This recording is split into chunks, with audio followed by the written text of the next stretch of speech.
Eh bien bonjour à toutes et à tous, ravi de vous retrouver pour une nouvelle vidéo. En ce moment je mitraille de vidéos, c'est normal, j'ai de la matière, donc je la partage. Donc dans cette vidéo je vais vous parler un petit peu vite fait, hein, c'est une vidéo très courte, de la mise à jour des règles de Frostgrave and Dungeon. Alors pourquoi une mise à jour? Simplement parce qu'en jouant on s'aperçoit qu'il y a quelques petits trucs qu'on peut améliorer. Et puis je reviens un petit peu sur les expériences de jeu, les expériences aussi en multijoueur, quelques cas de figure qu'on a retrouvés sur la table qui peuvent éventuellement prêter à questionnement, on va dire ça comme ça. Donc j'ai intitulé ça V2, hein, donc je ne me suis pas emmerdé dans les termes informatiques, la V1.1, la V1.2, non, non. Je marque V2, donc comme ça on se suit n'importe comment. Les deux fichiers, l'ancien et le nouveau, seront en téléchargement dans toutes les vidéos qui concernent Frostgrave and Dungeon. Comme ça vous avez les deux versions, vous pourrez comparer. Il se peut que je sois redondant au niveau des portes dans le fichier, je viens de m'en souvenir maintenant, mais c'est pas grave. Des fois il vaut mieux remettre des couches, comme ça c'est, on va dire, c'est intégré. Alors, j'ai pris bien sûr des petites notes pour vous expliquer les changements qu'il y a eu. Alors, au niveau des changements, je n'avais peut-être pas précisé dans la V1. Et ça, vous adapterez comme vous voulez, hein. Simplement, je dis, j'ai exclu l'apprenti. Voilà, j'ai décidé d'exclure l'apprenti des aventures dans les donjons parce que...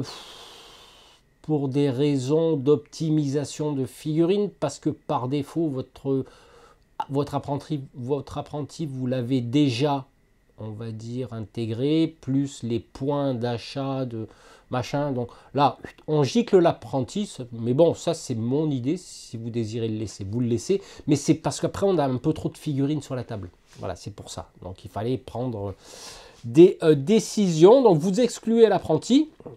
À savoir que dans le mode solo, j'ai augmenté le nombre de points de recrutement à 400 parce que je me suis aperçu quand même que, bien qu'il fallait limiter le nombre de figurines sur la table, il fallait quand même pas, on va dire, nous handicaper. Donc voilà, mais on reste sur un maximum entre 2 et 4 figurines sur la table, donc 400 points, plus le mage. Voilà, donc ça peut être intéressant parce que les combats dans les donjons ne sont pas les mêmes que sur la table.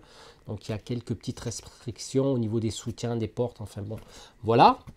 En coop, à 2 joueurs, par exemple, vous prendrez 200 points d'armée ensemble, ce qui vous fera un max de 6 figurines sur la table. Et à 4 joueurs, comme on a fait dernièrement, enfin du moins on a joué à 3, mais on a appliqué la règle des 4, on avait droit à 6 figurines maximum sur la table, donc 100 points par mage. Voilà. Ce qui peut être pas mal. On n'a pas testé à 4, on testera. Alors, au niveau des portes, je vais le faire en exemple sur le plateau de jeu. À savoir qu'au niveau des portes, on est tombé sur un cas de figure que on avait un combattant qui était frontalement positionné sur une porte et il avait des soutiens de chaque côté. Mais comme dans la règle, pour taper sur les portes, hein, pour les défoncer, on avait droit à un soutien d'un personnage. Je me suis dit, est-ce qu'on applique ça au combat? Mais dans ce cas-là, est-ce que les monstres qui sont à l'intérieur de la pièce, tout en nous on est à l'extérieur, est-ce qu'ils vont avoir un soutien aussi? Alors ça venait un peu compliqué à calculer. Donc j'ai pris la décision de modifier le truc et de dire que personne n'apporte de soutien lors d'un combat quand on est au seuil d'une porte. Parce qu'autrement, ça devient un peu, si on défavorise les monstres et on se favorise nous. Donc là, on estime que, enfin, du moins j'ai estimé que le personnage qui se bat devant le seuil de la porte et le monstre qui est à l'intérieur, ou vice-versa, bah, ils n'ont pas le temps de dire bah, je te laisse passer ou machin. Ou non, non, c'est étroit, on se bastonne un petit peu sur une case. Donc là, pas de soutien. Donc ça, c'est la petite précision au niveau de la porte. Par contre, pour défoncer une porte, on peut y aller à 2. Je considère que dans un combat, c'est un peu le foutoir. Tandis que quand on veut défoncer une porte, à 2, on peut y arriver. On fait, enfin, il y en a un qui pousse, l'autre qui tape, enfin bref, voilà. Ça, c'était la petite spécification des portes. Alors, ensuite, un truc qui peut être très intéressant, j'y ai réfléchi. Parce que pour personnaliser son expédition dans les donjons, il n'y a que le mage en général qui a des objets magiques, qui a des armes magiques, etc., etc. Je me suis dit, ça serait bien pour personnaliser nos figurines.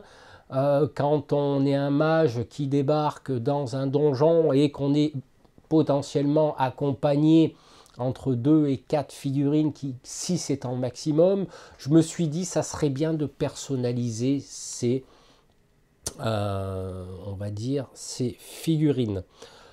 Donc pour cela, je vais vous montrer un exemple à travers, par exemple, un soldat ou un spécialiste. À savoir que au niveau des emplacements de chaque compagnon, de chaque soldat, on est maximum limité à 4 objets par soldat. Donc là, je vais prendre une carte, on va regarder ensemble. Alors, admettons que dans votre équipe, vous ayez un chasseur. Son coût, bien sûr, est de 100 points, ça je ne vous l'apprends pas. Par contre, quand vous remarquerez son équipement, il est équipé d'un bâton, d'un arc, d'un carquois et d'une armure légère. Alors, à savoir que moi, dans mon staff d'objets, j'ai un arc magique. Alors du coup, je me suis dit, pourquoi pas récupérer des objets magiques, des pierres, des trucs comme ça, qui prennent un emplacement dans le sac, hein, on va dire, hormis si l'objet stipule le contraire, de dire, moi j'ai envie d'améliorer mon chasseur, j'ai envie de changer son arc par un arc magique quelconque, parce qu'il y a 2 types d'arcs dans les objets magiques du livre de base. Il y en a un qui, de mémoire, vous rapporte plus 1 en tir, et l'autre c'est plus 1 au dommage. Et voilà, histoire de personnaliser son équipe, hein, ses compagnons, pourquoi pas l'équiper d'un arc magique. Dans ce cas, on vire l'arc, qui est une arme de base du chasseur, et on la remplace par un arc magique. À savoir qu'on peut lui virer éventuellement aussi le bâton, et pourquoi pas l'équiper, admettons, d'une pierre du destin, hein, qui va permettre de relancer, je pense, des dés de mémoire. Hein, là, je vous le dis de mémoire, hein, mais je vous afficherai tout ça à l'écran. Et bon, il a une armure légère, et pourquoi pas, justement, personnaliser son équipe, hein, ça peut être sympa, mais j'ai trouvé ça sympa. Bien sûr, la limitation sera de 4 équipements par soldat. Ce qui va nous permettre un petit peu, entre parenthèses, de faire évoluer nos compagnons au cours de nos aventures et de les rendre un peu plus forts. Parce qu'effectivement, des fois, il se peut qu'en fonction des scénarios, ça peut être dur. Voilà, ça peut, parce que c'est pas pareil que à jouer sur une table de jeu, hein, comme habituellement. Par contre, là, il faut qu'il y ait aussi un désavantage, et c'est là où il faut bien choisir, c'est que si mon chasseur de trésors se fait tuer, là, dans ce cas-là, il perd tout. Terminé. Si au cours de la partie, il se fait tuer, il perd tous les objets dont il aura été équipé et dont on aura récupéré les trésors au cours des aventures. Je me suis dit, il faut quand même qu'il y ait un équilibre. Voilà. Hormis si vous avez envie d'inventer une règle où vous mettez les pions, hein, il est tué, et vous placez des pions à côté. Et si vous pouvez le faire au niveau du scénario, vous pourrez éventuellement récupérer son matos. Hein, voilà. Simplement, mais c'est vrai que des fois dans le feu de l'action, de la bataille, on oublie de ramener des objets. Mais c'est une idée aussi que vous pouvez faire, c'est-à-dire il est mort, il fait tomber ses objets, vous pouvez récupérer ce qu'il portait. Voilà, donc là je pense que j'ai fait le tour en ce qui concerne les règles, donc vous téléchargerez tout ça dans dans la description de cette vidéo. À savoir que peut-être dans la foulée, je dis bien peut-être dans la foulée, je vais jouer le nouveau scénario que j'ai créé. donc l'antre du Bourroc, scénario 1, l'entrée secrète, mais cette fois-ci en mode solo, parce qu'on l'a testé hors caméra en multijoueur à 3 joueurs, et moi j'ai bien envie de faire une partie filmée, mais en solo. Voilà.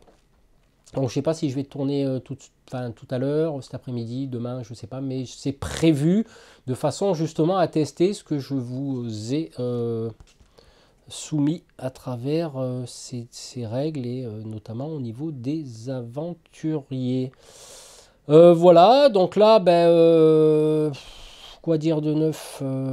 Pour moi, le scénario est en place, j'ai plus qu'à être motivé pour filmer. Et puis, de toute manière, on va se retrouver très bientôt. J'ai une activité assez chargée. Donc, je ne peux pas tout faire en même temps. Faire de l'impression 3D, présenter des produits, les sollicitations des fois des gens sur des Kickstarter, etc. etc.